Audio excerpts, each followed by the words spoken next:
I just bought this Audi A8 D3. It's 2004. It's got a 4-litre diesel engine. It's a non-runner. Found it on eBay. £1,000, and bought it blind and just got somebody to go and collect it for me from Cornwall to Caerphilly, so about 3 hours. So I'm just having a look around. It's just been dropped off.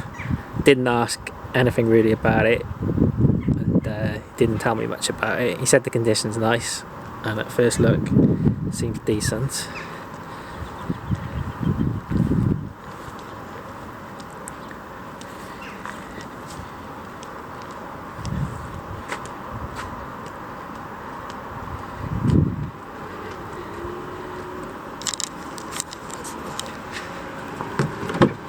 It's got 166,000 miles, so reasonable, but it looks tidy enough, to be honest. Now the reason it's spares or repairs is all the electrics are dead. It's leaked water. It's got no sunroof, so I think it's probably the bulkhead drains, common VAG issue. They fill up with water and leak under the seats, under the carpets, and they collect under the seats where you got electric modules. And the guy I bought it off told me that one day he got in it, turned the ignition on, and just heard a load of fuses and stuff blowing under the seat. So it was a bit of a pain to get it, because, not for me, but for the guys that did get it, the handbrake was stuck on. It's an electric handbrake, and there's no power to it, so they couldn't get it off, so that's the switch there. So they got it out of park, and they couldn't get the handbrake off, so they just dragged it onto the back of their low loader. So when it came to me, I had to move the battery out the way, and then the module for the electric handbrake is down in there, so that's the plug for it. So I connected that with jump leads to another battery and just wound them out to get it off, and then it rolled down alright. So the plan is, I got VAGCOM, so I reckon I might be able to get a replacement module, code it in, and be sorted on this. So it'll be a cheap car if I can get it running. Condition wise, it's got a few marks here and there on the bumpers, but obviously it's a big old car. Those rear lights could do with a polish. Corrosion there, which is a common thing on Audis. Tyres are all new. Wheels have been refurbed.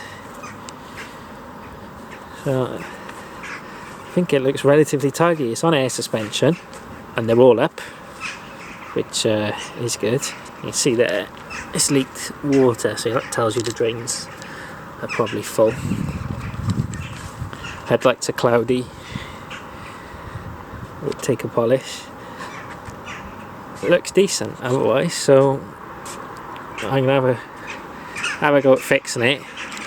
So it only cost me £1,000, so if I can't fix it, I'll strip it for parts as a plan B, see what I think. So my first plan is to get this seat moved back, get the modules out from under it, and see what the damage is like, see if they can be repaired, or if I can replace them and code something new in, because obviously I'm not going to go to Audi for anything. Because the electrics are wet, there's a lot of random behaviour that's going on, which is making taking these seats out more difficult. I moved it all the way back to get access to the front bolts, and now the seat won't move anywhere. It suddenly died, so now I've got to try and get access to the plugs. The seat's really low down, so I've got to try and get to the plugs for the motors, power them directly off a battery to move it forward, so I can get to the rear bolts, so I can get this seat out. I can't open any of the other doors, only the driver's door's open at the moment. So I've got to work out a way of getting that passenger door open so I can get to that seat, because these front seats need to come out to get the carpet up so I can get access to these damp modules. It's never easy. Alright, so looking under this seat, the wiring, see this plug on the end, the wires are looped around, and this is the one where you can directly power it up to control the motors. So I'm going to unplug that and connect the battery up into it. So it comes out one piece like this, and you can slide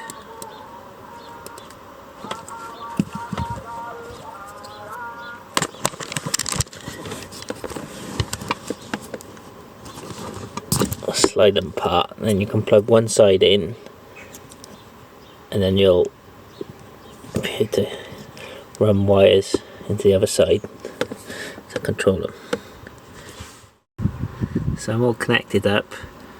I got the bottom half of the plug plugged back in under the seat. The top half is what you connect up to. So I got pin 8, which goes to negative post on the battery, pin 7 positive, and then it moves forward. And if you swap the polarity around, you can move it backwards.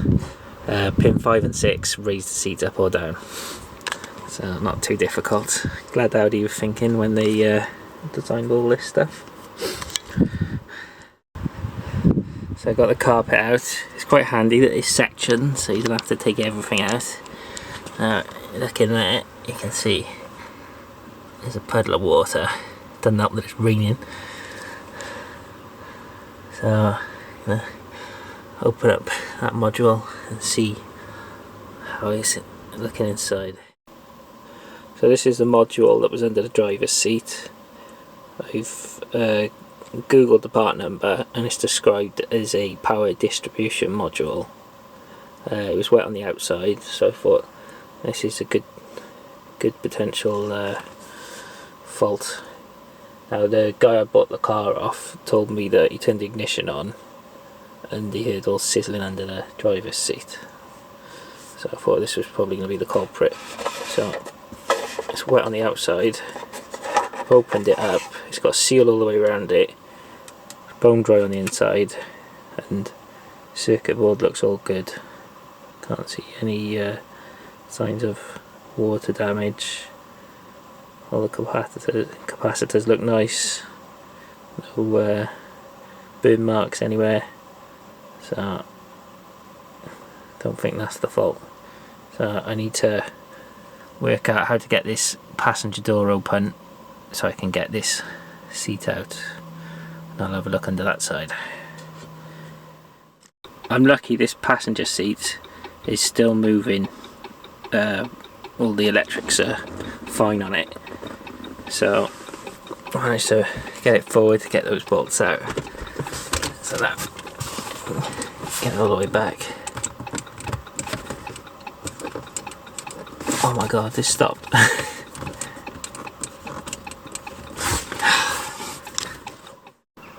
When I'd moved that passenger seat to the end of this adjustment, it just stopped working. The same thing had happened on the driver's side. Now I realise why.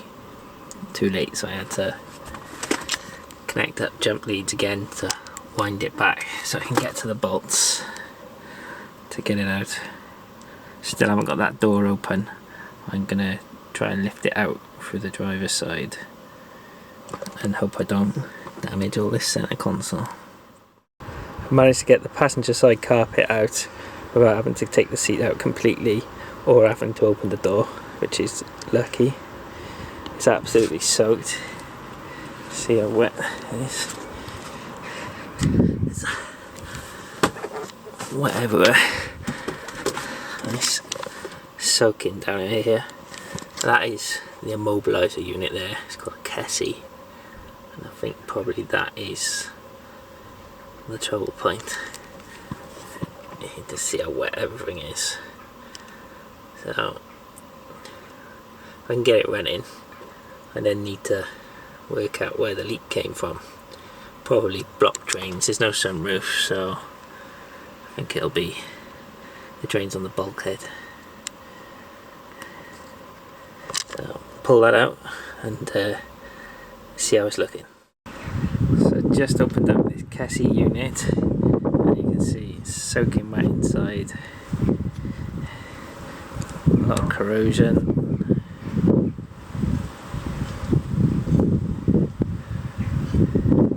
It's a mess. So there's a few ways you can sort these out. There's one chip on it. I'll have to do my research to find out which chip it is, but it holds all the immobiliser data, so you can desolder that chip, buy a used board that's the same part number, and then resolder the chip on. You can also send them off to companies who might well just do the same thing. I don't know how they repair them. First thing I'm going to do is I'm going to try and clean it up and see how bad it actually is. See if there's some components that can be replaced easy. It's just worth a go. It's going to cost me nothing to get some isopropyl alcohol and a brush and clean up all the corrosion and see what I'm looking at then. So this is what I'm using to clean up the board. So it's just in this little bath now. I've got just a soft brush just to sort of agitate it and clean it up quite nice. Got rid of most of the damage really. You can just see now there's a couple of parts that are rusty, so I'm going to try and reflow the solder on those, then dry it off and try it back in the car. You never know, might get away with this.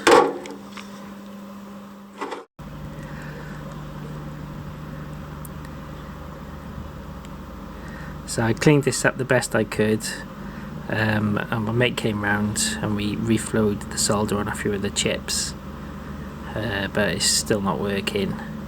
So I bought another one which is the same part number, and my plan is that this little chip there, that's the one that's got all the immobiliser data in it. So I'm going to desolder this from the board, fit it into this one, and in theory the car should start straight up then. It came with the steering lock and the keys and the ignition barrel, but I couldn't swap the whole lot over to avoid swapping the chips, because if I fitted that as a package, I haven't got the engine ECUs, so my car wouldn't run anyway unless I took the immobiliser off the engine ECUs, and that's not straightforward. So I think the best bet is just to swap this chip.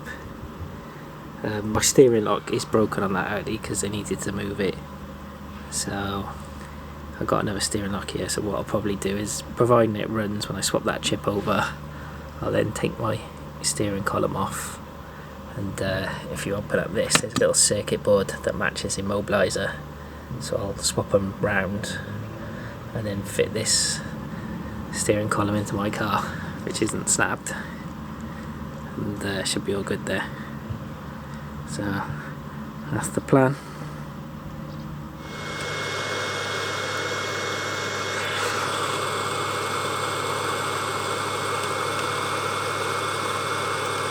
Graphene is bonded to the board. No, there we go. So I've got the carpets stripped out to dry it out. That's just the immobiliser repaired and just plugged back in now. So the car unlocked on the key.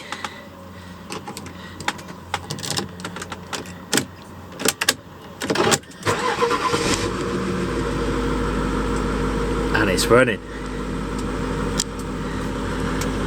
It sounds nice as well. So that's really good news. I think that's all my issues sorted, so I need to run it up to temperature now and make sure we're all good, and I'm going to put a seat back in it, drive it over my pit, make sure all the drains are clear, so it's easier to get at them if I get in the pit, and then I'm going to run a hose over it, make it rain, and providing I get no more water ingress into this cabin, I'm going to put all the interior back together and take it for a spin.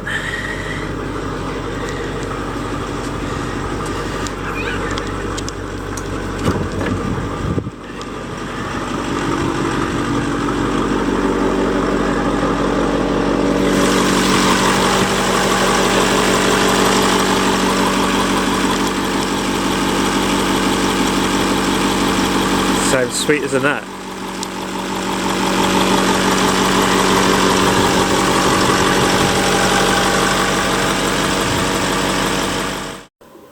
I'm pretty sure these are the drains that are leaking. There's one either side of the transmission tunnel. So I'm just blasting them out with an airline. And lots of dirt's been coming back up them. And initially when I gave them a squeeze, there was all water running out from under the car. So I'm convinced that's the problem. So they're blowing clear now. So I'll just run a hose over the car, make sure not get any water inside, and then the interior goes back in. Managed to get this driven back into the garage. The standard seats are really heavy and I didn't want to put it in to have to take it straight back out. So gone with special lightweight seat.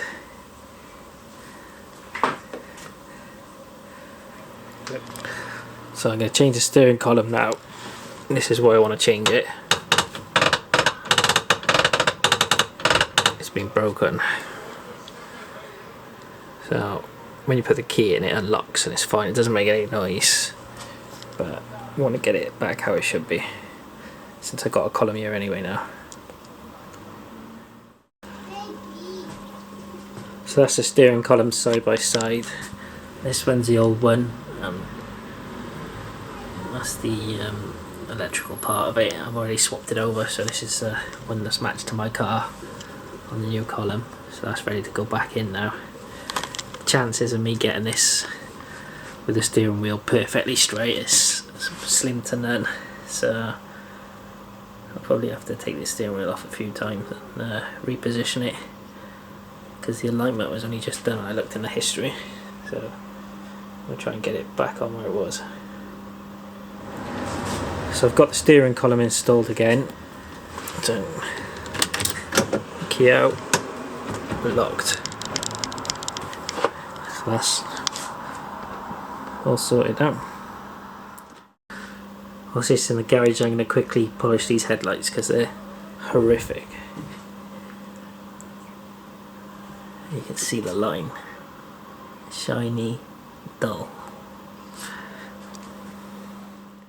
So I'm not one for detailing. That one's come up reasonably nice.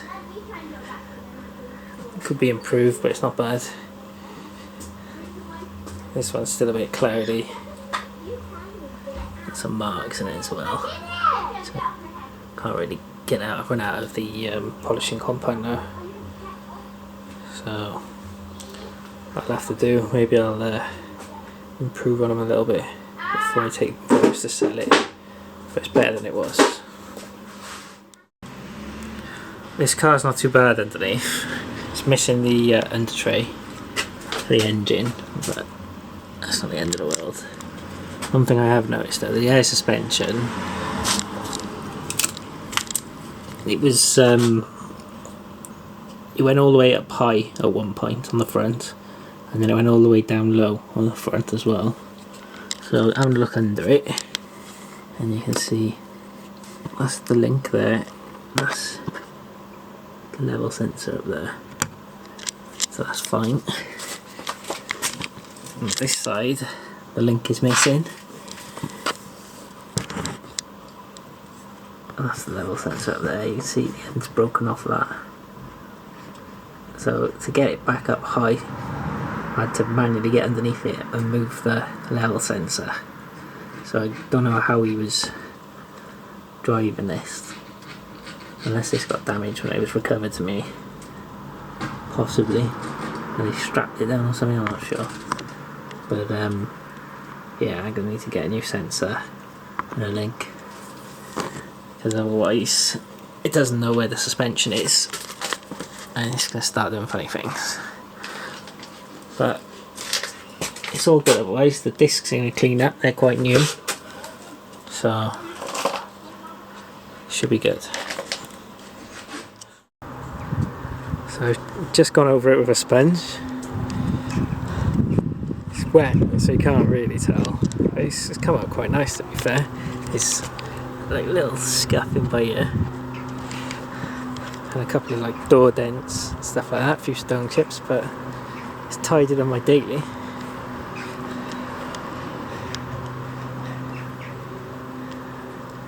Wheels have been refurbed, so they're nice, new tyres on them.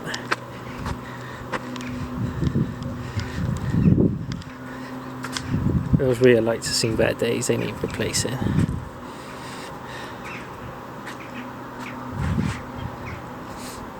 So now I need to see if it's wet inside.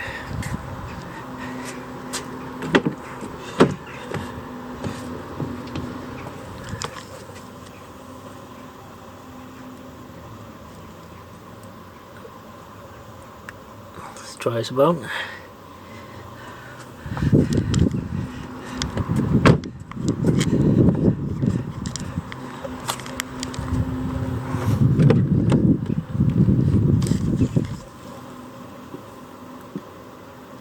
Driver's side also dry.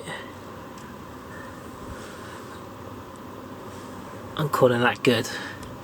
So I'll put the interior back in it now. So I forgot to record any more on this Audi. So I took it out for a test drive and it blew me away. I logged the boost pressure it was running, and it was running more than standard, so it had been remapped, and it was really impressive.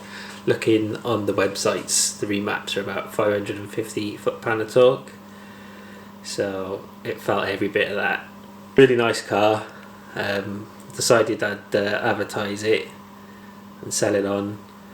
A friend, my mate's brother, had heard about it, and he fancied something a bit more luxurious, so we did a straight swap. He had a Honda Civic Type R, so I just swapped it for that. So that's the end of the video. Thank you for watching. Subscribe for more.